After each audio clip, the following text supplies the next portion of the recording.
Hello everyone, welcome to studybuddy. நம்ம இன்றைக்கி August 15th current affairs பார்க்க போகிறோம்.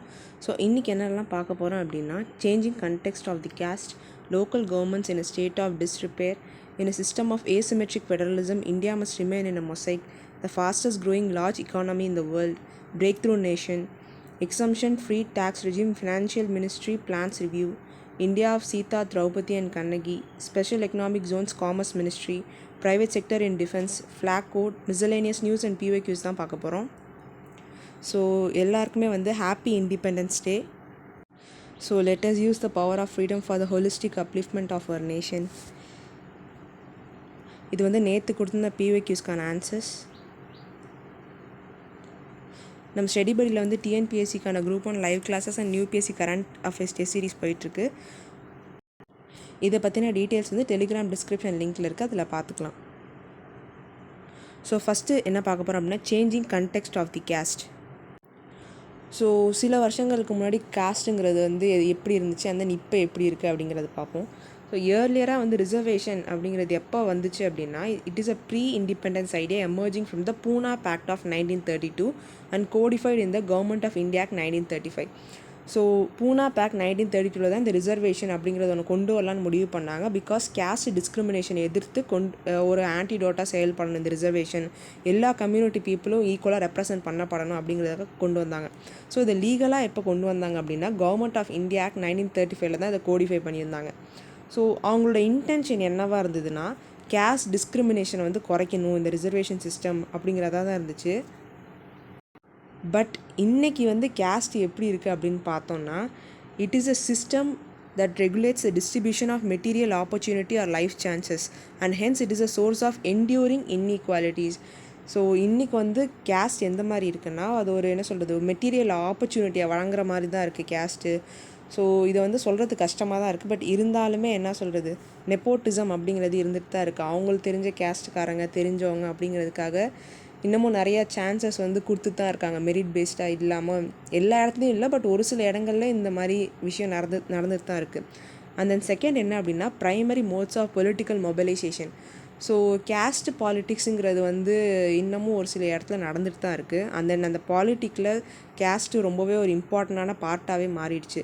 அண்ட் தென் தேர்ட் என்ன அப்படின்னா, இந்த a small upper class elite caste continues to be a form of community offering a sense of kinship, belonging and identity. So இந்த ஒரு சில அப்பர் கேஸ்ட் எலைட் கம்யூனிட்டிஸ் என்ன நினைக்கிறாங்கன்னா, அவங்களோட கேஸ்ட் அதை கொஞ்சம் பெருமையாக அண்ட் அதை அவங்க ஐடென்டிட்டியாகவே நினைக்கிறாங்க. ஸோ இயர்லியராக கேஸ்ட்டு இருக்கக்கூடாது அப்படிங்கிறதுக்காக தான் ரிசர்வேஷன் நம்ம கொண்டு வந்தோம். பட் இன்றைக்கி அந்த கேஸ்ட் ஒரு இக்கானாமிக் இன்இக்வாலிட்டியை கொண்டு வரதாகவே மாறிடுச்சு. அதான் இங்கே சொல்லியிருப்பாங்க பாருங்கள், today the role of caste is reproducing economic inequality is plainly visible.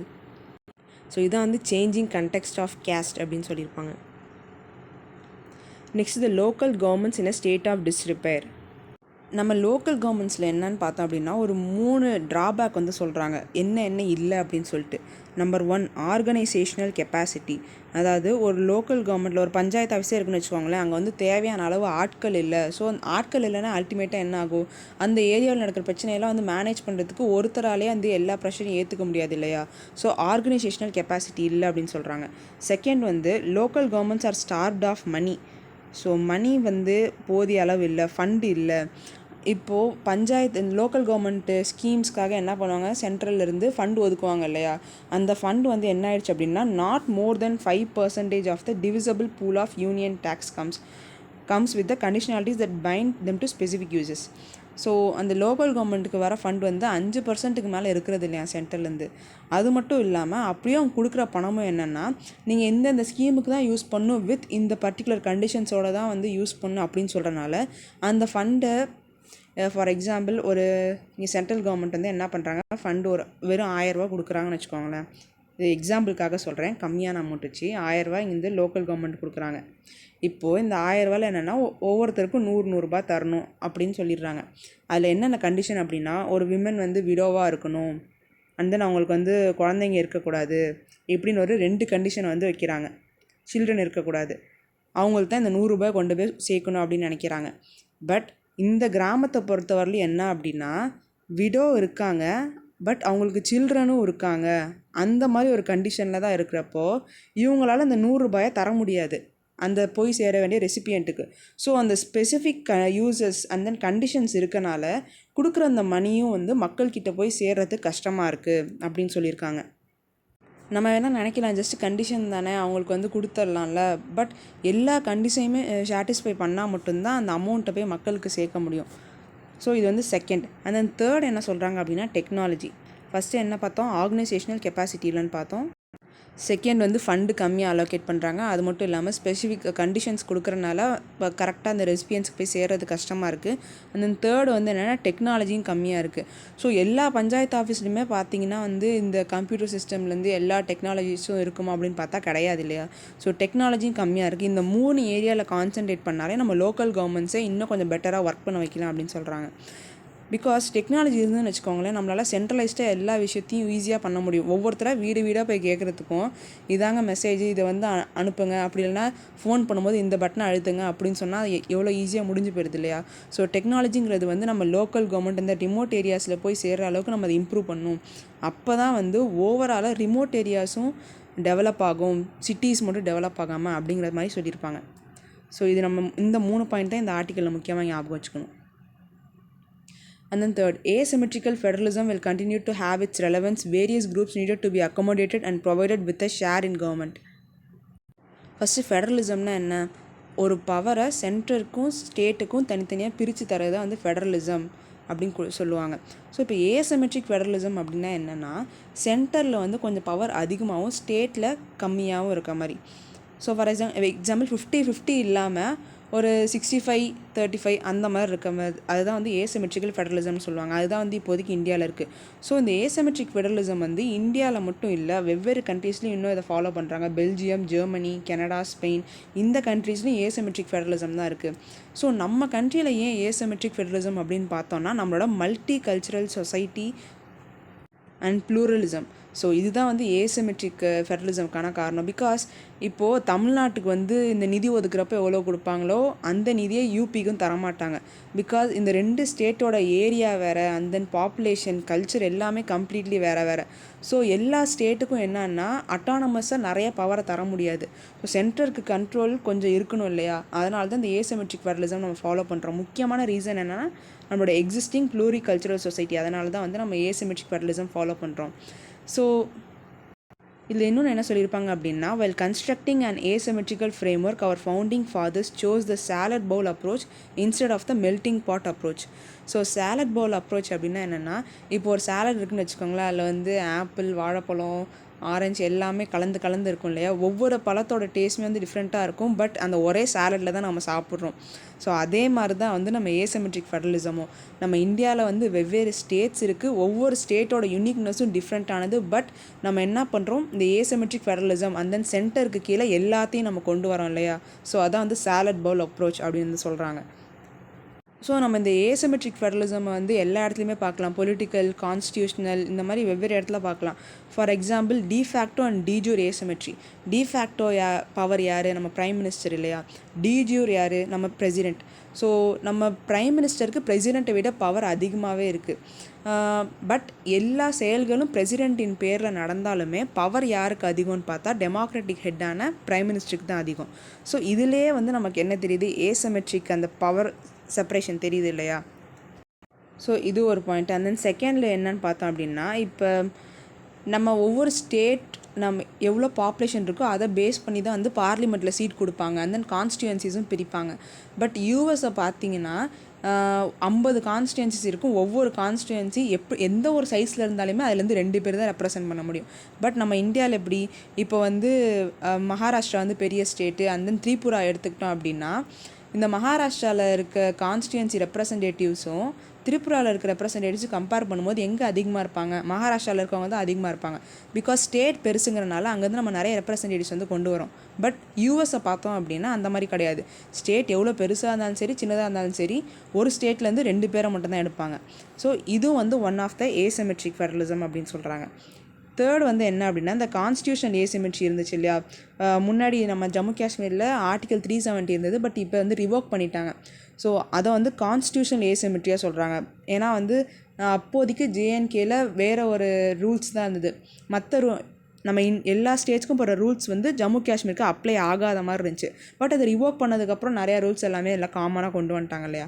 So இதை கான்ஸ்டியூஷனல் ஏசிமெட்ரி அப்படின்னு சொல்கிறாங்க. ஸோ இந்த 3 விஷயத்துலையுமே நம்ம இந்தியாவில் ஏசிமெட்ரிக் ஃபெடரலிசம் தான் இருக்குது அப்படிங்கிறதுக்கு ஒரு எக்ஸாம்பிளாக சொல்லலாம். அது மட்டும் இல்லாமல் என்னென்னா, நம்ம டெல்லி இருக்கு இல்லையா, டெல்லி வந்து யூனியன் டெரிட்டரி. இந்த யூனியன் டெரிட்டரியோட சீஃப் மினிஸ்டரை அப்பாயிண்ட் பண்ணுறது யார் அப்படின்னா நம்ம பிரசிடென்ட். ஸோ இது மட்டும் டிஃப்ரெண்ட்டாக இருக்கும். வழக்கமாக வந்து சீஃப் மினிஸ்டர் யார் அப்பாயிண்ட் பண்ணுவா, அந்தந்த ஸ்டேட் கவர்னர்ஸ் தான் வந்து அந்த ஓட் டேக்கிங் அப்போ இருப்பாங்க. பட் நம்ம என்சிடி டெல்லியோட சீஃப் மினிஸ்டர் அப்பாயிண்ட் பண்ணுறது யார் அப்படின்னா பிரசிடென்ட். அது மட்டும் இல்லாமல் டெல்லியோட ஜூரிஸ்டிக்ஷனில் அந்த லா மேக்கிங் பவர் இருக்கும் இல்லையா, அங்கே வந்து அசம்பிளி இருக்குது. ஸோ லா மேக்கிங் பவர் இருக்கனால அவங்க இந்த லேண்டு, போலீஸ், சிவில் சர்வீசஸ் அந்த கேஸ்லலாம் வந்து டெல்லியால் லா மேக் பண்ண முடியாது. பட் பாண்டிச்சேரியை பார்த்தோம் அப்படின்னா அவங்க வந்து லா மேக் பண்ணலாம், அந்த லேண்டு, போலீஸ், சிவில் சர்வீசஸ் இந்த கேஸ்லாம். ஸோ இதிலே வந்து ரெண்டுமே யூனியன் டெரிட்டரி தான். 2 யூனியன் டெரிட்டரிலுமே வந்து லெஜிஸ்லேட்டிவ் அசம்பிளி இருக்குது. பட் அதில் appointment and then law making power பார்த்தா எல்லாமே டிஃப்ரெண்ட்டாக இருக்குது. So it is also one of the example of asymmetric federalism. And then fiscal ஏரியாவில் பார்த்தோம் அப்படின்னா இயர்லியராக வந்து இந்த ஃபண்டு ட்ரான்ஸ்ஃபர் பண்ணுறப்ப என்ன இருந்துச்சு அப்படின்னா சென்ட்ரல் ஸ்கீம்ஸ்க்குலாம் 75-25 ரேஷியோவில் வந்து பண்ணிகிட்டு இருந்தாங்க. பட் இப்போ வந்து என்ன ஆயிடுச்சு அப்படின்னா 60-40 அந்த மாதிரி குறைச்சிட்டாங்க. ஸோ இதான் வந்து ஓவராலாக நம்ம நாட்டில் ஏசிமெட்ரிக் ஃபெடரலிசம் தான் போயிட்டுருக்கு அப்படிங்கிறதுக்கான சின்ன சின்ன examples. So constitutional asymmetric, and then political and asymmetry, fiscal asymmetry, இந்த மாதிரி டிஃப்ரெண்ட் ஏசிமெட்ரிக் இருக்குது. அது எல்லாமே ஏசிமெட்ரிக்கல் ஃபெடரலிசம் கீழே தான் வரும்.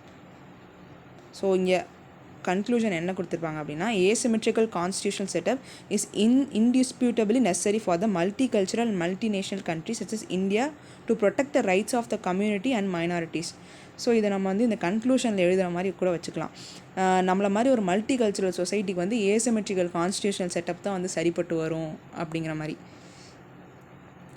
Next, the fastest growing large economy in the world. So இந்த ஆர்டிக்கிள் வந்து டேட்டா பாயிண்ட் மாதிரி தான். நம்ம மெயின்ஸில் ஆன்சர் ரைட்டிங் எழுதுகிறப்ப அப்போ எல்லா பாயிண்ட்டும் இங்கே எங்கே இருக்கிறத எடுத்து நம்ம நடுவில் சொல்லிக்கணும் அந்த மாதிரி.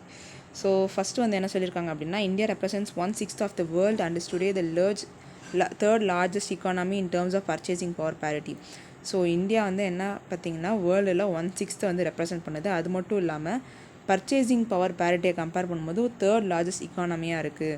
ஸோ பர்ச்சேசிங் பவர் பேரிட்டின்னு சொல்லும்போது ஒன்று என்ன சொல்லணும் அப்படின்னா, நம்ம டெவலப்பிங் கண்ட்ரீஸில் தான் இந்த பிபிபி அதிகமாக இருக்கும் டெவலப்டு கண்ட்ரீஸை விட.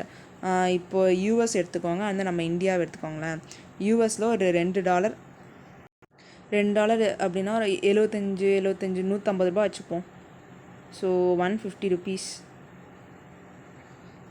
நம்ம இந்தியாவில் ஒரு 150 ருபீஸ். நம்ம இந்தியாவில் இப்போ 150 ருபீஸ்க்கு வந்து ஒரு 5 ஆரஞ்சு வாங்க முடியுது அப்படின்னா அதே $2 தான். அந்த $2க்கு வந்து இங்கே ஒரு 2 அல்லது 3 ஆரஞ்சு மட்டும்தான் வாங்க முடியும். ஸோ இதான் வந்து பட் யூஎஸ்ஏ ஒரு டெவலப்டு கண்ட்ரி, இந்தியா வந்து டெவலப்பிங் கண்ட்ரி. அதனால தான் டெவலப்பிங் கண்ட்ரீஸில் பர்ச்சேசிங் பவர் பேரிட்டி அதிகமாக இருக்குன்னு சொல்லுவாங்க. நம்மளால் கம்மி காசுக்கு நிறையா பொருட்களை வாங்க முடியும். அதுதான் வந்து purchasing power parity. And then India is the 6th largest economy. அது மட்டும் இல்லாமல் it has grown at an average of 7% per annum for the past 40 years. So கடந்த 40 வருஷத்தில் என்னென்னா நம்மளோட க்ரோத் ரேட்டு ஆவரேஜ் பார்த்தோம் அப்படின்னா 7% per annum வந்து இருந்துகிட்டு இருக்குது. அது மட்டும் இல்லாமல் 1980 நம்மளோட க்ரோயிங் சைஸ் எவ்வளோன்னு பார்த்தோம்னா $189 billion தான். பட் இன்றைக்கி வந்து நம்ம நியர்லி $3 trillion வரைக்கும் வந்திருக்கோம். It is actually a great achievement. And then அது மட்டும் இல்லாமல் the growth rate is about 2% lower than that of China over the same period. So சைனாவை கம்பேர் பண்ணும்போது இந்த க்ரோத் ரேட் வந்து 2% கம்மியாக இருந்தாலுமே நம்மளை மட்டும் பார்க்குறப்ப இது ஒரு பெரிய க்ரோத் ரேட்டு தான் அப்படிங்கிற மாதிரி சொல்லியிருக்காங்க. அண்ட் தென் அது மட்டும் இல்லாமல் India holds the 5th largest stock foreign exchange and is a net lender to the international monetary fund. நம்ம வந்து இந்த 1990s இந்த எக்கனாமிக் ரீஃபார்ம்ஸ் கொண்டு வந்தாங்க இல்லையா, அப்போது நம்ம IMF கிட்ட வந்து கடன் வாங்கியிருந்தோம். அந்த கடன் வாங்கினதுலேருந்து இப்போ என்னென்னா நம்ம IMFக்கு ஒரு நெட் லெண்டராக இருக்கும், அதாவது கடன் கொடுக்குற அந்த மாதிரி நிலைமையில் வந்து இருக்கும். ஸோ இது வந்து ரொம்பவே முக்கியம். நம்ம இந்த பாகிஸ்தானோட எக்கானமி எப்படி இருக்குன்னு பார்த்துருந்தோம் இல்லையா, நம்ம 1993 அப்புறம் IMF கிட்டேருந்து கடனே வாங்கினதே இல்லை அப்படின்னு சொல்லிட்டு பார்த்துருப்போம். பட் பாகிஸ்தான் வந்து இப்போ அங்கே இருக்க அந்த ட்ரபிள் சுச்சுவேஷனால் IMF கிட்ட கடன் கேட்டுட்ருக்காங்க அந்த மாதிரி. And the next, India's trade to GDP ratio, an indicator its openness is higher than the United States. So இந்தியாவோட ட்ரேட் டு ஜிடிபி ரேஷியோ பார்த்தோம் அப்படின்னா ரொம்பவே அதிகமாக இருக்குது. It is now the world's leading exporter of software and outsourcing powerhouse. So நம்ம வேர்ல்டுலேயே வந்து software and then outsourcing power ஹவுஸ்க்கு ரொம்ப லீடிங் பொசிஷனில் வந்து இருக்கும். இப்போ பெங்களூர்லேயே பார்த்தோம் அப்படின்னா எவ்வளோ ஏகப்பட்ட ஐடி கம்பெனிஸ் வந்துடுச்சு. அந்த அவுட் சோர்சிங் ஒர்க் வந்து நிறைய நடக்க ஆரம்பிச்சிருச்சு. And then Indian workers send nearly $100 billion of inbound remittance which strengthens the Indian economy. So நம்ம இந்தியன் டயஸ்போரா வந்து ரொம்பவே பெருசு. டயஸ்போரா அப்படின்னா நம்ம இந்திய நாட்டு மக்கள் வந்து வெவ்வேறு கண்ட்ரீஸில் வாழ்ந்துட்டு இருக்காங்க இல்லையா, அவங்கள இந்தியன் டயஸ்போரா அப்படின்னு சொல்லுவாங்க. அவங்ககிட்டேருந்து நமக்கு வர இன்பவுண்ட் ரெமிட்டன்ஸ், ஸோ அப்ராட்லேருந்து இந்தியாவுக்கு வரக்கூடிய அமௌண்ட், ஸோ அந்த வெளிநாட்டில் இருக்காங்களா வந்து கட்டுவாங்க இல்லையா ரெமிட்டன்ஸு, அது வந்து நியர்லி $100 பில்லியன் கிட்ட வருது அப்படின்னு சொல்கிறாங்க. அது மட்டும் இல்லாமல் நம்ம இந்தியாவில் யூனிகார்ன்ஸோட ப்ராலிஃபரேஷன் அதிகமாகிட்டே வருது. அதாவது ஸ்டார்ட் அப்ஸ் அதிகமாகிட்டே வருது. பிகாஸ் சென்ட்ரல் கவர்மெண்ட் வந்து நிறைய ஸ்டெப்ஸ் எடுக்கிறாங்க இல்லையா, ஸ்டார்ட் அப்பை அதிகம் பண்ணணும், அண்ட் தென் மேனுஃபேக்சரிங்கு இந்தியாவிலே அதிகம் பண்ணணும், மேக் இன் இந்தியா அப்படிங்கிற மாதிரி டிஃப்ரெண்ட் ஸ்கீம்ஸ் கொண்டு வரனால யூனிகார்ன்ஸோட ப்ராலிஃபரேஷன் அதிகமாகிட்டு இருக்கு. ஸோ இதெல்லாம் வந்து நம்ம இந்தியாவோட பாசிட்டிவ் சைட்ஸ். பட் நெகட்டிவ் கண்டிப்பாக இருக்கும் இல்லையா, அந்த நெகட்டிவ் ஆஸ்பெக்ட்ஸ் வந்து பார்ப்போம். முக்கியமாக என்ன அப்படின்னா நெகட்டிவான விஷயம், அன்எம்ப்ளாய்மெண்ட் வந்து அதிகமாகிட்டே போயிட்டுருக்கு. நம்ம இந்த கவர்மெண்ட் ஜாப்ஸ் இந்த பக்கம் பார்த்துருப்போம். 2 கோடி பேர் அப்ளை பண்ணியிருந்தாங்க, பட் அதில் வந்து 7.5 லட்சம் பேர் அந்த மாதிரி ரேஷியோவில் தான் வந்து கவர்மெண்ட் ஜாப்ஸ் கிடச்சிருக்கு. அதனால் ஜாப் க்ரியேஷன் தான் நம்மளோட ப்ரையாரிட்டி ஆஸ்பெக்டாக இருக்கணும் அடுத்து வர ஒரு சில வருஷங்களில். என்ன தான் யூத் பாப்புலேஷன் வந்து அதிகமாக இருந்தாலுமே அவங்களுக்கு தேவையான அந்த ஜாப் இல்லை அப்படிங்கிறப்போ இந்த யூத் பாப்புலேஷனை எஃபிஷியண்ட்டாக நம்மளால் யூஸ் பண்ண முடியாது. ஸோ ஜாப் க்ரியேஷனுங்கிறது நம்மளோட ப்ரையாரிட்டி ஒன்றா இருக்கணும். Despite running the world's biggest and longest running free food grain distribution program, India's ranking in the World Hunger Index is abysmal. நம்ம பார்த்தோம் இல்லையா, அந்த மாதிரி குளோபல் ஹங்கர் இண்டெக்ஸில் வந்து இந்தியா 101 பொசிஷனில் இருக்குது அவுட் ஆஃப் 160 நேஷன்ஸில் அப்படின்ட்டு. நம்ம என்ன தான் வந்து இந்த பப்ளிக் டிஸ்ட்ரிபியூஷன் சிஸ்டம், மிட் டே மீல் ஸ்கீம் அந்த மாதிரி கொண்டு வந்தாலுமே குளோபல் ஹங்கர் இண்டெக்ஸில் நம்ம 101 பொசிஷனில் இருக்கோம் அவுட் ஆஃப் 116 கண்ட்ரீஸில். ஸோ இன்னும் 15 கண்ட்ரி தான் நமக்கு பின்னாடி இருக்குன்னா பார்த்துக்கோங்களேன் நம்ம எந்த அளவுக்கு வந்து பின்னாடி இருக்கோம் குளோபல் ஹங்கர் இண்டெக்ஸில் அப்படின்னு சொல்லிட்டு. இது செகண்ட். தேர்ட் வந்து என்ன அப்படின்னா, நம்ம இந்த ஜட்ஜஸோட அப்பாயின்மெண்ட் பண்ணுறப்ப இந்த கொலீஜியம் சிஸ்டம் இருக்குல்ல, அது வந்து பார்க்குறப்ப பார்த்துருப்போம். என்னென்னா இந்த மாதிரி ஜட்ஜஸோட அப்பாயின்மெண்ட் நம்பர் வந்து இன்க்ரீஸ் பண்ணியிருக்கோம். பட் என்ன தான் இன்க்ரீஸ் பண்ணாலுமே கிட்டத்தட்ட 50 மில்லியன் கேசஸ் கிட்ட பெண்டிங்காக தான் இருக்குது. அது மட்டும் இல்லாமல் இந்த அண்டர் ட்ரையல் கேசஸ்லாம் சீக்கிரம் முடிக்கணும், ப்ரிசனர்ஸ் வந்து அதிகமாகிட்டே வராங்க ஜெயிலுக்குள்ளே, அதை பார்த்துருப்போம் இல்லையா. ஸோ இது எல்லாமே நமக்கு என்ன இண்டிகேட் பண்ணுது, பெண்டிங் கேசஸ் அதிகமாக இருக்குது அப்படிங்கிறத இண்டிகேட் பண்ணுது.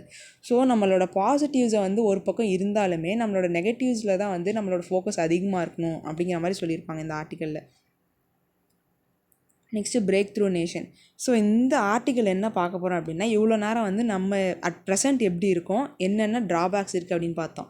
இந்த பிரேக் த்ரூ நேஷனில் வந்து 2047 அதாவது 100th இயர் ஆஃப் இண்டிபெண்டன்ஸ் வரப்போ நம்ம எப்படிலாம் இருக்கணும், நம்ம விஷன் எப்படி இருக்கணும், என்னென்னலாம் நம்ம டெவலப் பண்ணணும் அப்படிங்கிற மாதிரி இந்த ஆர்டிக்கலில் கொடுத்துருப்பாங்க. So the government has identified research, innovation and technology as the key drivers of its Vision India at 2047. So நம்ம கவர்மெண்ட் வந்து என்ன ஐடென்டிஃபை பண்ணியிருக்காங்க அப்படின்னா, இந்த R&D இனோவேஷன் அண்ட் டெக்னாலஜி அதுதான் வந்து நம்ம 2047 ஒரு பெரிய இடத்துக்கு கொண்டு போகும் அப்படின்னு சொல்லியிருக்காங்க. அதில் வந்து இன்வெஸ்ட்மெண்ட் அதிகமாகவே பண்ணணும். And then by encouraging technopreneurs to grow from small and medium enterprises to large industry scale operations, India will be able to create a compelling opportunity to take innovative ideas to the global market. So நம்ம இந்தியாவில் ஏகப்பட்ட start ups வருது நமக்கு தெரியுது. இந்த இந்தியாவில் start up ஒரு product கொண்டு வராங்கன்னு வச்சுக்கோங்களேன், ஒரு ஸ்டார்ட் அப்பு ஏபிசி கம்பெனி வந்து ப்ராடக்ட் கொண்டு வராங்க. ஸோ இந்த ப்ராடக்ட் வந்து என்னென்னா இந்தியாவில் நல்லாவே ரீச் ஆகிருக்கு. பட் இதை வந்து குளோபல் மார்க்கெட்லேயும் கொண்டு போனால் நல்ல ஒரு ரீச் இருக்குங்கிற ப்ரெடிக்ஷனும் நம்மக்கிட்ட இருக்குது. ஆனால் என்னென்னா இந்த கம்பெனிக்கிட்ட போதிய அளவு financial support and then fund raising இல்லாத காரணத்தினால அண்ட் தென் ஹியூமன் ரிசோர்ஸும் இல்லாத காரணத்தால் இவங்க என்ன பண்ணுறாங்க, நம்ம இண்டிஜினஸ் நம்ம உள்ளூர் மார்க்கெட்லேயே வந்து இந்த ப்ராடக்ட்டை சப்ளை பண்ணிகிட்ருக்காங்க. ஸோ இந்த ஸ்மால் அண்ட் மீடியம் சைஸில் இருக்க என்டர்பிரைசஸை நம்ம என்ன சொல்கிறதுனா குளோபல் மார்க்கெட் லெவலுக்கு கொண்டு போகணும் 2047. அப்போ தான் வந்து நம்மளால் இந்த குளோபல் இனோவேஷன் இண்டெக்ஸில் டாப் 20 கண்ட்ரீஸ் கிட்ட வர முடியும் அப்படின்னு சொல்லியிருப்பாங்க. Next, digital and data backed innovation combined with ubiquitous and affordable internet will help India build a robust digital economy of the future. So இப்போ வந்து நம்ம டிஜிட்டைஸ்டாக போகணும் அப்படின்னு சொன்னால் மட்டும் போதாது. இப்போ வந்து நம்ம என்ன சொல்கிறது, கூகுள் பேவே யூஸ் பண்ணுறோன்னு வச்சுக்கோங்களேன். கூகுள் பே யூஸ் பண்ணால் ஃபஸ்ட் நமக்கு இன்டர்நெட் வேணும். அந்த இன்டர்நெட் கனெக்டிவிட்டியை அஃபோர்டபுளாக எல்லா மக்களுக்கும் போய் சேர்கிற மாதிரி கொடுத்தாலே நம்ம இந்த டிஜிட்டைஸ் எக்கானமி வந்து கொஞ்சம் கொஞ்சமாக வளர ஆரம்பிச்சிடும். ஸோ வெறும் டெக்னாலஜியை மட்டும் கொண்டு வரல எந்த பிரயோஜனமும் இல்லை இல்லையா. அந்த டெக்னாலஜி வந்து மக்கள்கிட்ட போய் சேர்கிறதுக்கு என்ன மீடியேஷனாக இருக்கோ அந்த மீடியேஷனை அஃபோர்டபுளாக நம்ம கொண்டு வந்தால் தான் ஓவரால் அந்த டெவலப்மெண்ட் அப்படிங்கிறது இருக்கும். Next, technology led innovations will help India leapfrog the traditional linear model and take health care to the next level. So நம்ம இந்த டெக்னாலஜி வந்து என்னென்னா ஹெல்த் கேர் சிஸ்டமில் இன்கல்கேட் பண்ணணும். பிகாஸ் கோவிட் வந்தப்போ நம்ம எல்லாருக்குமே தெரிஞ்சிச்சு நம்ம ஹெல்த்தி எப்படி இருக்குது, நம்ம இன்னும்லாம் எப்படி இம்ப்ரூவ் ஆகணும், டயட் என்ன ஃபாலோ பண்ணணும் அப்படின்னு சொல்லிட்டு நமக்கு தெரிஞ்சிச்சு இல்லையா. அதனால் நம்ம டெக்னாலஜி வந்து ஹெல்த் கேர் சிஸ்டம்லும் இன்னும் இன்கார்பரேட் பண்ணால் நம்ம ஹெல்த் கேர் வளரும் அப்படின்னு சொல்லியிருக்காங்க. So the ground work for the digital transformation of the health care in India has already been laid. இப்போ ஹெல்த் கேர் சிஸ்டமில் வந்து இந்த டெக்னாலஜி இன்கார்பரேட் பண்ணுறதுக்கான கிரவுண்ட் ஒர்க் வந்து ஏற்கனவே பண்ணிட்டாங்க. இப்போ வந்து கொஞ்சம் கொஞ்சமாக ஸ்டெப் பை ஸ்டெப்பாக டெவலப் பண்ணிட்டு வராங்க. Next, changes in consumer behavior persuaded doctors to become tech savvy and prompted the healthcare industry to invest in user-friendly digital solutions. So நம்ம இப்போல்லாம் வீட்லேயே ஃபோன்லேருந்து கன்சல்டேஷன் பண்ணிக்கிறோம் இல்லையா. முன்னாடிலாம் வந்து ஹாஸ்பிட்டல் போகிற மாதிரி இருந்துச்சு. பட் பேண்டமிக் அப்புறம் என்ன ஆயிடுச்சுன்னா ஒரு டோட்டல் ஷிஃப்ட்டே வந்து ஆகிடுச்சு இந்த நம்மளோட லைஃப் ஸ்டைலில். நம்ம டாக்டர்ஸ்கிட்ட கால் பண்ணி கன்சல்ட் பண்ணிக்கிறோம். ஸோ இந்த மாதிரி நிறைய டெவலப்மெண்ட் வந்து வந்திருக்கு இந்த டெக்னாலஜியை நம்ம இன்கார்பரேட் பண்ணனால. அந்த நம்ம கோவிடு இந்த வேக்சினேஷன் போடுறதுக்கெலாம் ஃபோனில் எடுத்து காமிச்சாலே போதும். அந்த மாதிரி ஹெல்த் கேரில் இன்னும் நம்ம நிறைய இன்கார்பரேட் பண்ண வேண்டியிருக்கு. The government aims to raise public spending on healthcare to 2.5% of the GDP to 2025. அதாவது 2025 வந்து என்னென்னா 2.5% ஆஃப் த ஜிடிபியை வந்து நம்ம ஹெல்த் கேரில் இன்வெஸ்ட் பண்ணலாம் அப்படின்னு முடிவு பண்ணியிருக்காங்க. பட் இது வந்து நம்ம 5%க்கு இன்க்ரீஸ் பண்ணால் இன்னும் பெட்டராக இருக்கும். Standardised and quality universal health care வந்து கொடுக்க முடியும் அப்படின்னு வந்து சொல்லியிருப்பாங்க. ஸோ ஃபஸ்ட்டு வந்து நம்ம முக்கியமாக இதில் டெக்னாலஜியில் வந்து கான்சன்ட்ரேட் பண்ணணும். செகண்ட் வந்து விமனோட பார்ட்டிசிபேஷன். ஸோ விமன் வந்து என்ன தான் மென்னை விட அதிகமான கொஞ்சம் பாப்புலேஷனில் இருந்தாலுமே ஒரு சில இடத்துல அவங்களோட இந்த ஃபார்மல் செக்டரில் அவங்க லேபருங்கிறது ரொம்பவே கம்மியாக தான் இருக்குது. ஃபார் எக்ஸாம்பிள் இப்போ ஒரு ஃபார்மல் செக்டரு பார்க் இருக்குன்னே வச்சுக்கோங்க, பாபா அட்டாமிக் ரிசர்ச் சென்டர். இங்கே வந்து மொத்தம் ஒரு 1000 பேர் வேலை பார்க்குறாங்க அப்படின்னா அந்த 1000 பேர்த்தில் கிட்டத்தட்ட ஒரு 700 பேராச்சும் மென்னாக தான் இருப்பாங்க. நான் ஃபார் எக்ஸாம்பிளுக்கு சொல்கிறேன், மென்னாக தான் இருப்பாங்க. ரிமைனிங் 300 தான் விமனாக இருப்பாங்க. ஸோ ஃபார்மர் செக்டரில் விமனோட என்கேஜ்மெண்ட்டுன்னு பார்க்குறப்ப ரொம்பவே கம்மியாக தான் இருக்குது. ஸோ இந்த formal labour force in India is currently estimated at a dismal 24% among the lowest in developing nations. So developing நேஷன்ஸில் ஃபார்மல் செக்டரில் விமனோட லேபர் ஃபோர்ஸ் கம்மியாக இருக்கிறது எங்கே அப்படின்னா நம்ம இந்தியாவில் தான் ரொம்ப கம்மியாக இருக்குது. ஸோ அதை நம்ம இம்ப்ரூவ் பண்ணணும். ஸோ விமன் வந்து ஃபார்மல் இக்கானமியில் மென் அளவுக்கு ஈக்குவலாக ரெப்ரசன்ட் பண்ணாங்க அப்படின்னா நம்ம வந்து 2025 ஒரு அடிஷ்னல் க்ரோத் ஆஃப் 60% வந்து ரீச் பண்ணுவோம், adding $2.9 trillion to the economy. So men அளவுக்கு ஈக்குவலாக விமனும் பார்ட்டிசிபேட் பண்ணாங்க அப்படின்னா நம்மளோட இக்கானமி வந்து எந்த அளவுக்கு க்ரோத் ஆகுது. ஸோ விமனுக்கான ஃபெசிலிட்டேஷன் நம்ம ப்ரொவைட் பண்ணணும், second area. And then third என்ன சொல்லியிருப்பாங்க அப்படின்னா ரிசர்ச் லிங்க்டு இன்சென்டிவ்ஸ் வந்து இம்ப்ரூவ் பண்ணணும். ஸோ ஃபஸ்ட்டு வந்து டெக்னாலஜி, நெக்ஸ்ட்டு வந்து விமன், அண்ட் தென் தேர்ட் வந்து ரிசர்ச் லிங்க்டு இன்சென்டிவ். ஸோ இப்போ நம்ம அந்த பிஎல்ஐலாம் பார்க்குறோம் இல்லையா, ப்ரொடக்ஷன் லிங்க்டு இன்சென்டிவ், அதாவது மேனுஃபேக்சரிங்காக இன்சென்டிவ் தருது. நம்ம வந்து ரிசர்ச் லிங்க்டு இன்சென்டிவை வந்து கொடுத்தோம் அப்படின்னா ஃபார்மா இண்டஸ்ட்ரியில் நம்ம வந்து நெக்ஸ்ட் லெவலுக்கு போகலாம். பிகாஸ் அட் ப்ரெசென்ட் வந்து நம்ம இந்தியா என்னென்னா 3rd பிளேஸில் இருக்குது. இந்த ஃபார்மக்யூட்டிக்கல் ப்ராடக்ட்ஸ் ப்ரொடக்ஷனில் பை வேல்யூமில் 3rd பிளேஸில் இருக்குது. ஸோ நம்ம வந்து with proper plan and strategy நம்மளால் வால்யூம் ப்ரொடக்ஷன் பண்ணுறோம் இல்லையா, அதில் வந்து நம்பர் 1 பொசிஷனுக்கு நம்ம போகலாம் அப்படிங்கிற மாதிரி சொல்லியிருக்காங்க. So as a nation we should aim to meet 80% of our electricity requirement from renewable energy by 2047. Next வந்து renewable energy 2047 என்னென்னா நம்மளால் முடிஞ்ச வரைக்கும் ஒரு 80% of the power source renewable எனர்ஜிலேருந்து வர மாதிரி இருக்கணும் அப்படின்னு சொல்லியிருப்பாங்க. ஸோ இதெல்லாம் நம்ம கரெக்டாக எல்லாத்தையும் பிளான் பண்ணி பண்ணோம் அப்படின்னா India will emerge as the 3rd largest economy in the world and a true global power by the 100th year of its independence. So இதான் வந்து பிரேக் த்ரூ நேஷன். நம்ம ஃப்யூச்சரில் என்னென்ன விஷயத்தெல்லாம் ஃபோக்கஸ் பண்ணோம் அப்படிங்கிற மாதிரி இந்த ஆர்டிக்கலில் கொடுத்துருப்பாங்க. Next exemption free tax regime, finance ministry plans review. So இந்த union budget for the financial year 2020-21 had introduced a new tax regime. அப்போ வந்து நியூ டேக்ஸ் ரெஜிம் வந்து இன்ட்ரடியூஸ் பண்ணியிருந்தாங்க இல்லையா, அதை வந்து நம்ம ஒரு தடவை ரிவ்யூ பண்ணணும் அப்படிங்கிற மாதிரி ஃபினான்ஸ் மினிஸ்ட்ரியில் வந்து ப்ரப்போஸ் பண்ணியிருக்காங்க. ஸோ என்ன அது நியூ டேக்ஸ் ரெஜிம் அப்படின்னா, டேக்ஸ் பேஸ்க்கு வந்து ஆப்ஷன் கொடுத்தாங்க. Old tax regime with deductions and exemptions and the new tax regime that offer the low tax without exemption and deduction. So இது வந்து ஓல்டு அண்ட் தென் நியூன்னு வச்சுக்கோங்களேன். இந்த ஓல்டில் வந்து என்ன அப்படின்னா, ஒரு 20% டேக்ஸ் இருக்குது, டேக்ஸ் வந்து கட்டுறாங்க. பட் அவங்களுக்கு வந்து ஒரு சில விஷயத்தில் டிடக்ஷன்ஸ் அண்ட் எக்ஸம்ஷன்ஸ் வந்து கொடுத்துருந்தாங்க. நியூவில் வந்து என்ன அப்படின்னா 12% தான் வந்து டேக்ஸ் கட்டுறாங்க.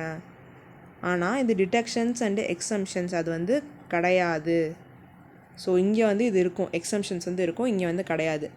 இப்போ என்னென்னா மோஸ்ட் ஆஃப் த பீப்புள், அதாவது இந்த அவங்க ஒரு சர்வே எடுத்தப்போ யாரெல்லாம் இந்த எஜுகேஷன் லோன், ஹோம் லோன் அந்த மாதிரிலாம் கட்டி முடிச்சிட்டாங்க இல்லையா, அவங்களாம் வந்து இந்த நியூ டேக்ஸ் ரெஜிம் வந்து ப்ரிஃபர் பண்ணுறதாகவும் மற்றவங்களாம் இந்த ஓல்டு டேக்ஸ் ரெஜிமை ப்ரிஃபர் பண்ணுறதாகவும் சொல்கிறாங்க.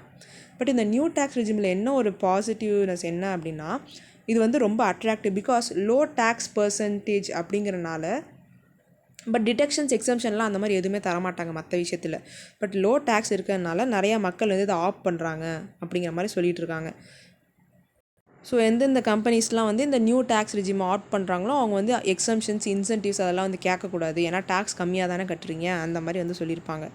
ஸோ இந்த நியூ டேக்ஸ் ரெஜிம் படி பார்த்தோம் அப்படின்னா இண்டிவிஜுவல் டேக்ஸ் பேஸ்க்கு ஃபார் எக்ஸாம்பிள் ஆனுவல் இன்கம் வந்து 2.5 lakh கிட்டே இருக்குது அப்படின்னா அவங்க வந்து எந்த ஒரு டேக்ஸ் பே பண்ண தேவையில்லை. But 2.5 to 5 lakhனா 5% tax, 5 to 7.5னா 10% tax, இந்த மாதிரி அவங்க இன்கம்க்கு ஏற்ற மாதிரி இந்த பர்சன்டேஜ் ஆஃப் டேக்ஸ் வந்து இருந்துட்டு தான் இருக்குது. ஸோ இதை வந்து ரிவ்யூ பண்ணணும் அப்படிங்கிற மாதிரி இப்போ ஃபினான்ஸ் மினிஸ்ட்ரியில் பேசிகிட்டு இருக்காங்க. அதுதான் வந்து இந்த news. India of Sita, Draupadi and Kannagi. So இந்த ஆர்டிக்கலை எழுதினது வந்து யார் அப்படின்னா நம்ம ஜவஹர்லால் நேரு யூனிவர்சிட்டி JNU இருக்குது இல்லையா, அதோட வைஸ் சான்சலர் மேடம் தான் எழுதியிருப்பாங்க. என்ன அப்படின்னா இதில் 2 விஷயத்தை வந்து அவங்க பின் பாயிண்ட் பண்ணி சொல்லியிருப்பாங்க. ஒன்று வந்து விமனோட ரெப்ரசன்டேஷன், செகண்டு வந்து நம்ம இந்தியா, அதாவது இண்டிஜினியஸ் எஜுகேஷன் வந்து இருக்கணும் அப்படிங்கிற மாதிரி இந்த 2 விஷயத்தை தான் அவங்க இந்த ஆர்டிக்கலில் சொல்லியிருப்பாங்க. Making higher education more Indocentric and reducing the gender gap at the top. So அதுதான் 2 பாயிண்ட் தான் இந்த ஆர்டிக்கலோட core. The journey towards equality and equity with inclusion is still long and tedious and appears to be a pipe dream. இப்போ என்னென்னா ஒரு 54 central university இருக்குது நம்ம இந்தியாவில். ஆனால் அதில் 7 யூனிவர்சிட்டியில் மட்டும்தான் வைஸ் சான்சலர் VC இருக்காங்க இல்லையா, அவங்க வந்து விமனாக இருக்காங்க அப்படின்னு சொல்லியிருக்காங்க. என்ன தான் வந்து இந்த college admission, high school admission அதெல்லாம் வந்து விமனோட பர்சன்டேஜ் அதிகமாக இருந்தாலுமே அல்டிமேட்லி இந்த ஜாபில் வந்து இருக்கிறப்ப யாருன்னு பார்த்தோம் அப்படின்னா மென் தான் இருக்காங்க, விமன் இருக்கிறது இல்லை. ஸோ இந்த last 75 years we have moved between self-hatred and self-loathing and just limiting the West without any understanding of ourselves. இப்போ என்னென்னா நம்ம வந்து வெஸ்டர்ன் கல்ச்சர் அண்ட் வெஸ்டர்னோட அடாப்ஷன் வந்து அதிகமாகவே இருக்குது இந்தியாவை பொறுத்தவரையிலும். பிகாஸ் நம்ம வந்து இந்த அவுட் சோர்சிங் ஒர்க்லாம் நிறையா பண்ணுறோம். மோஸ்ட்லி வந்து எல்லாமே வெஸ்டர்ன் கண்ட்ரிஸ் கூட தான். அல்டிமேட்லி என்னது நம்ம ஊரில் வெஸ்டர்னோட அடாப்ஷன் அதிகமாகிட்டே தான் வருது. பட் எந்த விதத்துலையும் குறையிறதில்லை. நம்ம வந்து என்ன பண்ணணும் அப்படின்னா it is the time that we start this intellectual journey towards the creation of knowledge that is original and goes back to our roots. நம்மளோட இண்டிஜினியஸ் நாலேஜ் வந்து அதிகமாகவே இருக்குது. அதை வந்து நம்ம எஜுகேஷன் சிஸ்டமில் வந்து இன்கார்பரேட் பண்ணணும். அதுக்கு தான் வந்து எக்ஸாம்பிளாக திரௌபதி, சீதா, கண்ணகி அவங்கெல்லாம் வந்து சொல்லியிருப்பாங்க. ஸோ நம்ம கடவுள்களே பார்த்தோம் அப்படின்னா வந்து சரஸ்வதியை வந்து படிப்புக்கு இந்த மாதிரி சொல்கிறோம் இல்லையா, அண்ட் தென் பார்வதி வந்து எபிட்டோம் ஆஃப் மதர்ஹுட் அந்த மாதிரி ரெப்ரசன்டேஷன்ஸ் இருக்காங்க. இப்போ வேலு நாச்சியார், ஜான்சி ராணி, இந்த மாதிரி விமன் நம்ம இந்தியாவிலே நிறையா பேர் இருக்கிறப்ப என்னென்னா இவங்களோட நாலேஜை நம்ம அடுத்த ஜென்ரேஷன் கிட்ட கொண்டு போய் சேர்க்கணும். அதான் வந்து இங்கே இண்டோசென்ட்ரிக் அப்படின்னு சொல்லியிருப்பாங்க, எஜுகேட்டிங் மோர் ஆன் இண்டோசென்ட்ரிக். அது மட்டும் இல்லாமல் அந்த காலத்தில் வந்து they have been misinterpreted because of the social pressure and ignorance. So இதெல்லாம் வந்து அந்த காலத்தில் அவங்க பண்ணது தான். பட் அவங்களுக்கான போதிய ரெகக்னிஷன் இல்லை because of the misinterpretation of the society அப்படின்னு சொல்லியிருப்பாங்க. அண்ட் தென் திரௌபதி வந்து ஃபைட் அகேன்ஸ்ட் த இன்ஜஸ்டிஸ், அதை வந்து ஒரு ஆக்ட் ஆஃப் ஃபெமினிசமாக கன்சிடர் பண்ணுறாங்க. ஸோ இந்த மாதிரி நம்ம இந்தியாவில் இருக்க அந்த இண்டிஜினியஸ் நாலேஜை அடுத்த ஜென்ரேஷனுக்குள்ளே இன்கல்கேட் பண்ணணும். நம்ம ஒரு நாம் பில்டராக இருக்கணும். மற்றவங்கள்ட்ட போய் அவங்களோட இமிட்டேட் பண்ணாமல் புதுசாக நம்மளோட ஓன் எஜுகேஷன் சிஸ்டமை கொண்டு வரணும் அப்படிங்கிற மாதிரி சொல்லியிருப்பாங்க. ஸோ அதான் வந்து India of Sita, Draupadi and Kannagi. So இதில் இந்த ஃபேக்சுவல் இன்ஃபர்மேஷன் கொடுத்துருப்பாங்க பாருங்கள். நம்ம ஜெண்டர் கேப் இண்டெக்ஸில் வந்து பார்த்தோம் அப்படின்னா அதாவது 0 to 1 அப்படின்னு வந்து இதில் மார்க் வந்து போடுவாங்க. ஸோ 1 கிட்ட இருக்குது ஜெண்டர் பேரிட்டி வந்து இருக்குது, அதாவது மென் அண்ட் விமனுக்கு இருக்குது, அந்த ஈக்குவாலிட்டி இருக்குது. பட் இந்த 0 அந்த இதில் இருந்துச்சுன்னா கம்ப்ளீட்டாக இம்பேரிட்டி தான் இருக்குது. ஸோ மென் அண்ட் விமனுக்கு ப்ராப்பரான ரெப்ரசன்டேஷன் வந்து இல்லை. ஸோ இது வந்து இம்ப்ரூவ்மெண்ட்டுக்கான ஒரு மார்க். ஸோ அதான் வந்து நம்ம இங்கே சொல்லியிருப்பாங்க 0.625 0.629 இன்க்ரீஸ் ஆகிருக்கு. பட் இப்படியே இந்த ரேட்டில் நம்ம கொஞ்சம் கொஞ்சமாக இன்க்ரீஸ் ஆனால் அப்படின்னா இன்னும் 132 வருஷம் ஆகும் நம்ம இந்த 1 ரீச் பண்ணுறதுக்கு அப்படின்னு வந்து சொல்லியிருப்பாங்க. ஸோ நம்ம இந்தியா வந்து பெஸ்ட்டாக இருக்கணும் அப்படின்னா India at 100 will be where women will be able to reclaim and reconstruct such a strong civilizational heritage by leading the state from the front as the leaders across field. So India at 100 வந்து எப்படி இருக்கணும் அப்படின்னா இவங்க ஒரு vision மாதிரி சொல்லியிருப்பாங்க. விமனால் அவங்களோட ரைட்ஸை reclaim பண்ணி நம்மளோட ஸ்ட்ராங் சிவிலைசேஷனல் ஹெரிட்டேஜை லீட் பண்ணி கொண்டு போகிற அளவுக்கு இருக்கணும். எய்தர் ஸ்லேவ்ஸ் அந்த மாதிரி மிஸ்இன்டர்பிரிட்டடாக இல்லாமல் முன்னணின்னு கொண்டு போகணும், அந்த மாதிரி இருக்கணும்னு ஒரு விஷனாக சொல்லியிருப்பாங்க. Commerce Ministry proposes incentives to revamp special economic zones.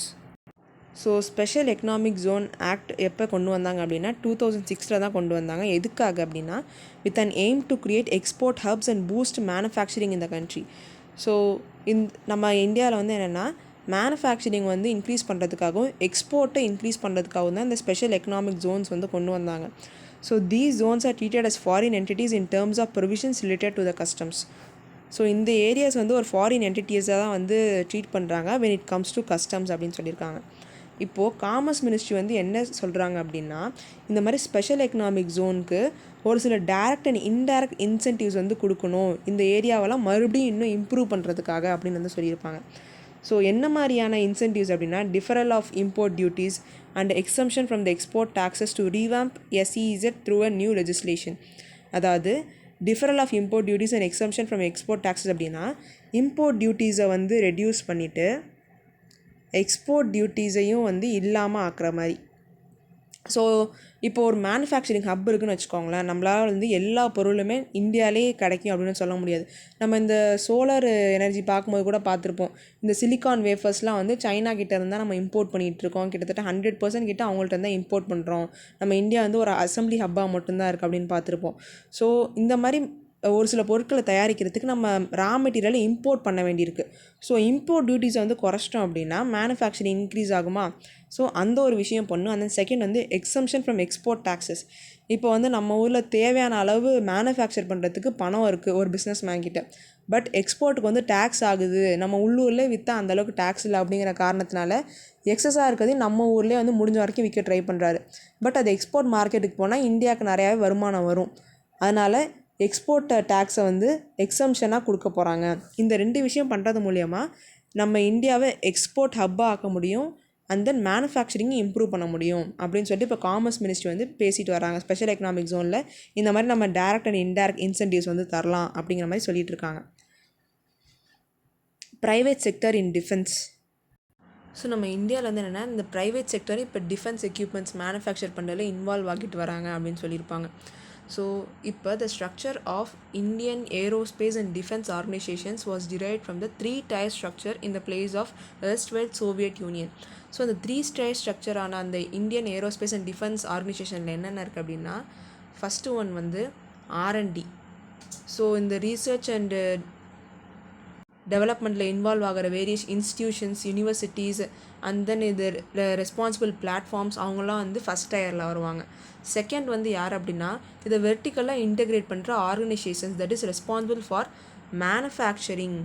So research மட்டும் இப்போ ஒரு ப்ராடக்ட் வந்து ரிசர்ச் பண்ணி கொண்டு வந்துட்டாங்க, டெவலப் பண்ணிட்டாங்க அப்படின்னா அது லார்ஜ் ஸ்கேலில் மேனுஃபேக்சரிங் பண்ணணும் இல்லையா? ஸோ அவங்க வந்து இந்த செகண்டு. தேர்டு வந்து யார் அப்படின்னா இப்போ இந்த மேனுஃபேக்சர் பொருளை அந்த இதை மெயின்டைன் பண்ணணும், ரிப்பேருக்கு சப்போர்ட் பண்ணணும். ஸோ ஒரு எக்யூப்மெண்ட் கொண்டு வரோம் அப்படின்னா மேனுஃபேக்சரிங் பண்ணி அப்படியே கொடுத்துட முடியாது இல்லையா?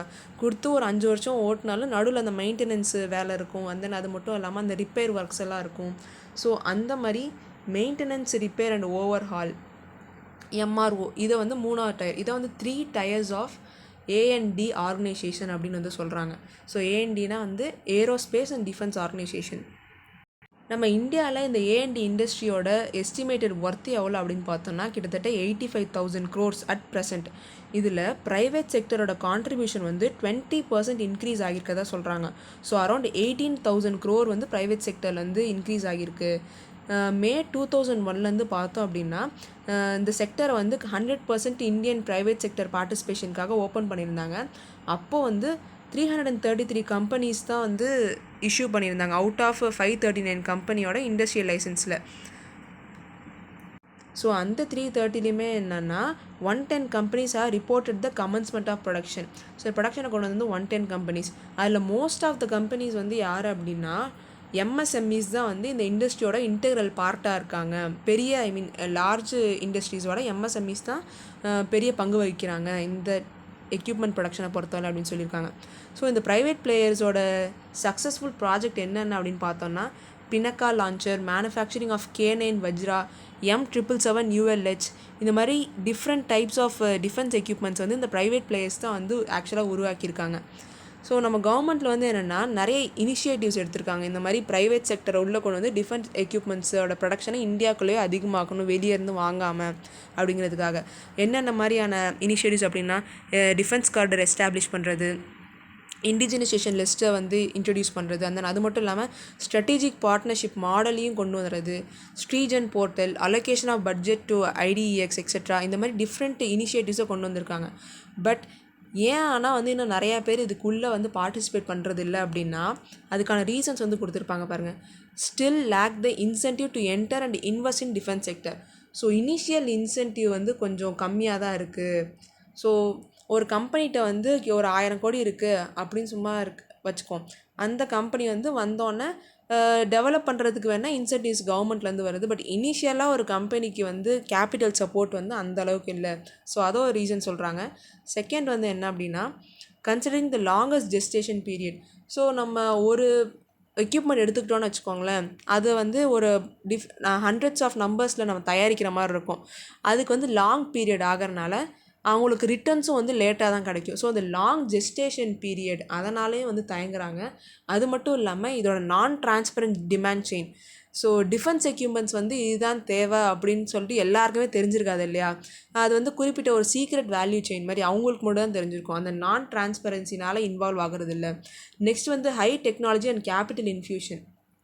ஸோ டெக்னாலஜி வந்து ரொம்பவே அட்வான்ஸ் டெக்னாலஜிஸ் தான் யூஸ் பண்ணுற மாதிரி இருக்குது.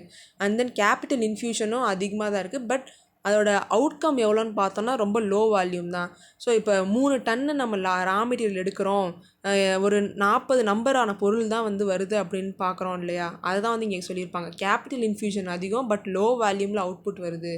ஸோ இந்த 4 ரீசன்ஸ்னால தான் ப்ரைவேட் பிளேயர்ஸ் வந்து உள்ளே இன்னும் வரத்துக்கு வந்து யோசிக்கிறாங்க. ஸோ இதை வந்து ப்ரைவேட் செக்டர் டிஃபென்ஸில் எப்படி இருக்குது அப்படின்னு வந்து நம்ம பார்த்துருக்கோம். Next flag code.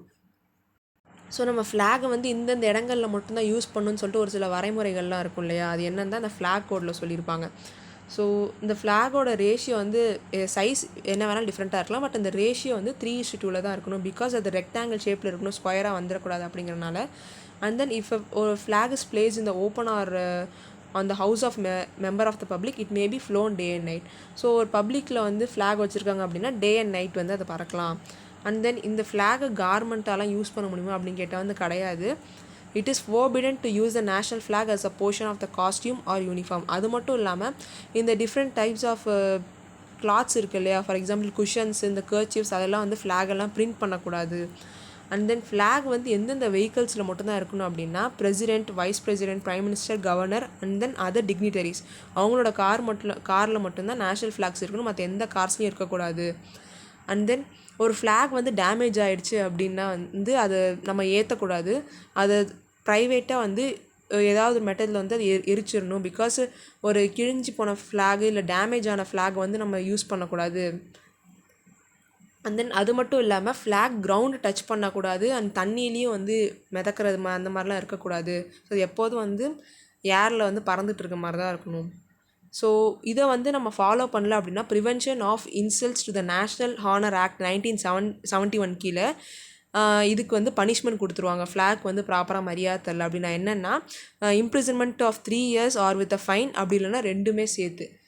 ஸோ இதான் வந்து ஃப்ளாக் கோட் அப்படின்னு சொல்கிறாங்க. நம்ம ஃப்ளாக் வந்து எப்படிப்பட்ட மரியாதை கொடுக்கணும், அந்த அதை எப்படிலாம் பயன்படுத்தணும் அப்படிங்கிறதுக்கான specifications. Next agriculture sector set to grow to $24 billion by 2025. நம்ம இந்தியாவில் வந்து என்னென்னு பார்த்தீங்கன்னா ஃபுட் ப்ராசஸிங் இண்டஸ்ட்ரி தான் 32% ஆஃப் த கண்ட்ரியோட டோட்டல் ஃபுட் மார்க்கெட்டில் இருக்குது. ஸோ ஓவரால் ஒரு ஃபுட் மார்க்கெட் இருக்குதுன்னு வச்சுக்கோங்களேன், அதில் வந்து 32% வந்து ஃபுட் ப்ராசஸிங் இண்டஸ்ட்ரியிலேருந்து தான் வருது. அது மட்டும் இல்லாமல் is ranked 5th in terms of production, consumption, export and expected growth. நம்ம இந்த ஃபுட் இண்டஸ்ட்ரியில் வந்து 5th இருக்கும். அது மட்டும் இல்லாமல் நம்ம இன்னும் ஃபர்தர் க்ரோத்தையும் இந்த எக்ஸ்பெக்ட் பண்ணுறோம். அட் ப்ரெசென்ட் நம்ம எவ்வளோ எக்ஸ்பெக்ட் பண்ணுறோம் அப்படின்னா, நம்ம அக்ரிகல்ச்சர் செக்டர் வந்து 2025 அப்போ $24 பில்லியன் அளவுக்கு வந்து வளரும் அப்படிங்கிற மாதிரி நம்ம இப்போ ப்ரெடிக்ட் பண்ணியிருக்கோம். ஸோ இது வந்து ஜஸ்ட் ஃபார் டேட்டா இன்ஃபர்மேஷனுக்காக இந்த நியூஸு. நெக்ஸ்ட்டு பிரம்மோஸ். ஸோ இந்த பிரம்மோஸ் ஏரோஸ்பேஸ் ப்ராஜெக்ட் இருக்கு இல்லையா, அது வந்து இந்தியா ரஷ்யாவோட ஒரு ஜாயிண்ட் வெஞ்சர். அது வந்து கடந்த ஒரு 2 decades நிறைய மைல்ஸ்டோன்ஸ் வந்து அச்சீவ் பண்ணியிருக்கு. இது வந்து பிரம்மோஸ்க்கான ஒரு இன்ஃபர்மேஷனுக்காக இங்கே போட்டிருப்போம். Next Zaporizhzhia nuclear plant is Europe's largest and the world's 10th biggest. இது எதுக்காக பார்க்குறோம் அப்படின்னா, இது வந்து உக்ரைனில் இருக்குது. So located in the south Ukraine beside the Kakhovka reservoir on the Dnipro river. So இது இந்த நியூக்ளியர் பவர் பிளான்ட்டோட பேர் பார்க்குறதுக்காக, அது மட்டும் இல்லாமல் இது உக்ரைனில் இருக்குங்கிறதுக்காக.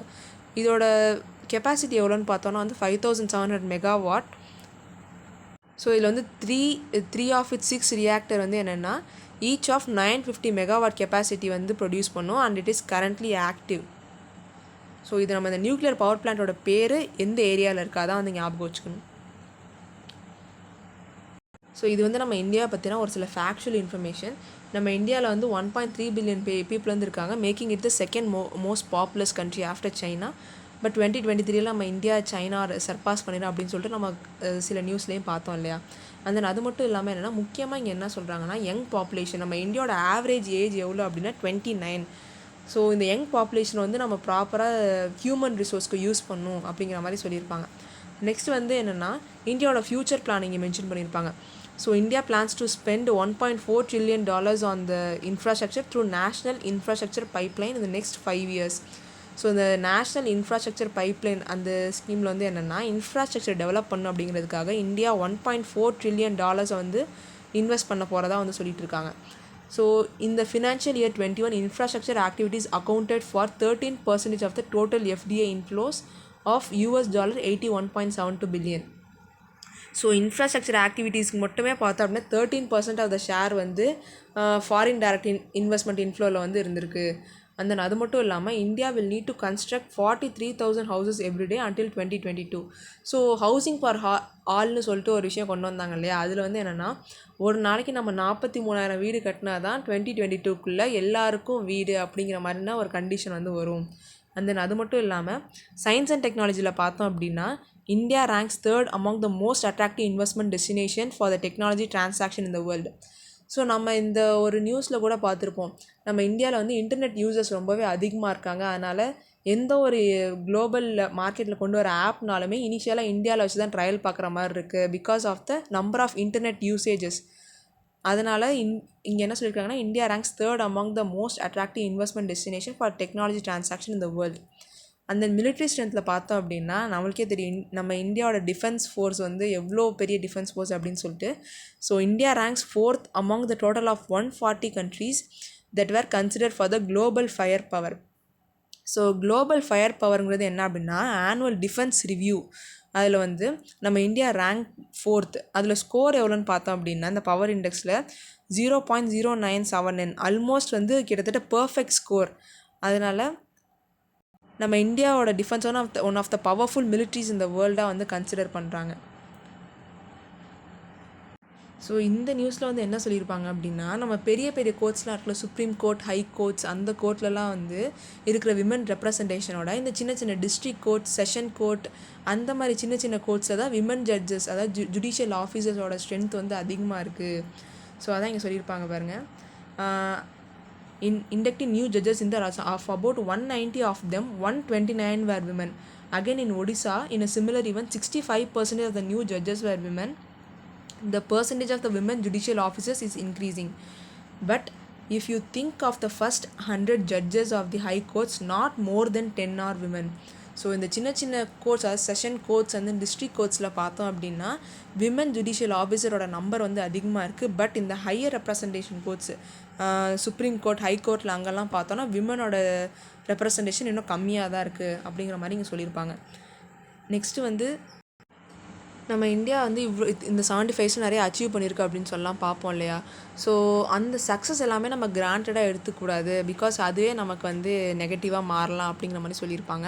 அண்ட் தென் அது மட்டும் இல்லாமல் நம்மளோட டெமோக்ரஸியில் என்னென்னா எக்கனாமிக் வெல்த்துங்கிறது ஒரு டாப் 10% ஆஃப் த பீப்புள் கிட்ட தான் நிறைய அக்யூமுலேட் ஆகியிருக்கு. நம்ம ஏற்கனவே கூட இந்த ஒரு நியூஸில் பார்த்துருப்போம் இல்லையா, எலைட் பீப்புள் கிட்ட தான் வந்து around 53% of the economic wealth வந்து இருக்குது. ரிமைனிங் அந்த 90% ஆஃப் த இந்தியன் பீப்புள் கிட்ட அந்த 47% ஆஃப் த வெல்த் தான் இருக்குன்னு பார்த்துருப்போம் இல்லையா. ஸோ வித்தின் ஒரே கைக்குள்ளே, அதாவது ஃபியூ பாக்கெட்ஸ்குள்ளேயே எல்லா வெல்த்தும் இருக்க மாதிரி பண்ணக்கூடாது. ஈக்குவல் டிஸ்ட்ரிபியூஷன் ஆஃப் இன்கம் வந்து இருக்கிற மாதிரி நம்ம கொண்டு வரணும். ஸோ இன்டர் செக்டர் கொலாபரேஷன் மூலயமா நம்ம இதை வந்து இம்ப்ரூவ் பண்ணலாம் அப்படிங்கிற மாதிரி சொல்லியிருப்பாங்க. ஸோ இது வந்து ஜூட் பற்றி சொல்லியிருப்பாங்க. இங்கே ஜூட் வந்து என்ன அப்படின்னா 1 hectare ஆஃப் ஜூட் கிராப் வந்து 15 metric tons of carbon dioxide வந்து அப்சார்ப் பண்ணும். ஸோ இது வந்து குளோபல் வார்மிங்கை ரெடியூஸ் பண்ணுறதுக்கு நமக்கு ஹெல்ப் பண்ணுறதுன்னு சொல்கிறாங்க. Jute products and support over 40 lakh farmer families and 7 lakh jute industry workers. So நம்ம இந்த பிளாஸ்டிக்லாம் போகிறது வந்து தவிர்த்துட்டு ஜூட் ப்ராடக்ட்ஸ் யூஸ் பண்ணோம் அப்படின்னா கிட்டத்தட்ட ஒரு 40 lakh ஃபார்மர் ஃபேமிலிஸையும் 7 lakh ஜூட் இண்டஸ்ட்ரி ஒர்க்கர்ஸ்க்கும் நம்ம வந்து ஹெல்ப் பண்ணுற மாதிரி அப்படிங்கிறத மென்ஷன் பண்ணியிருப்பான். ஸோ இந்த பாயிண்ட்டை முக்கியமாக பார்க்கணும். 1 hectare ஆஃப் ஜூட் கிராப் வந்து 15 metric tons of carbon dioxide வந்து அப்சார்ப் பண்ணுது அப்படிங்கிறத நம்ம இங்கே பார்க்கணும். நெக்ஸ்ட் இன்றைக்கி நியூஸ் வந்து அவ்வளோதான். இன்றைக்கி நியூஸ் ரிலேட்டடான PYQs வந்து இதில் கொடுத்துருக்கோம். ஸோ நம்ம ஸ்டடிபடியில் வந்து டிஎன்பிஎஸ்சிக்கான group 1 live classes and UPSC current affairs test series போயிட்டுருக்கு. இதை பற்றின டீட்டெயில்ஸ் டெலிகிராம் டிஸ்கிரிப்ஷன் லிங்க்கில் இருக்குது, பார்த்துக்கோங்க. So thank you everyone, keep supporting and எல்லாருக்கும் once again happy independence day. Thank you.